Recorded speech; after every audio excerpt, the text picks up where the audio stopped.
जर कोणी तुमच्या बाबतीत खूप जास्त पॉझिटिव्ह असेल, तुमची खूप काळजी घेत असतील, तुमच्यावर खूप प्रेम करत असतील, तर त्यांचा त्रास देण्याचा हेतू अजिबात नसतो. कदाचित त्यांना तो इम्पॉर्टन्स तुम्हाला द्यायचा असतो, तो त्यांना कधीच मिळालेला नसतो. जर कोणी तुम्हाला सारखे कॉल, मेसेजेस आणि सतत संपर्कात राहण्याचा प्रयत्न करत असतील, तर ते तुम्हाला इरिटेट व्हावं म्हणून करत नाही आहेत, तर ते तुमच्या काळजीपोटी, प्रेमापोटी आणि आपुलकीपोटी तुमच्या सतत संपर्कात राहण्याचा प्रयत्न करतायत.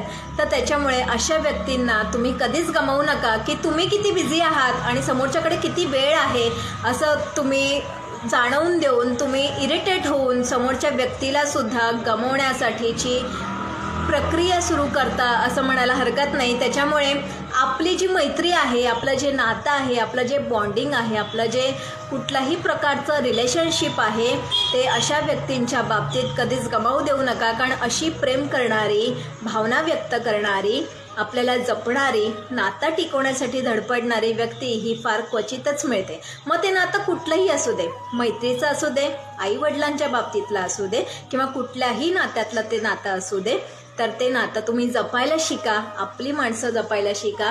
कारण अशी व्यक्ती जर आपल्या आयुष्यातनं निघून गेली तर ती कायमची पोकळी ही आपल्या आयुष्यभर मनात साठून राहते.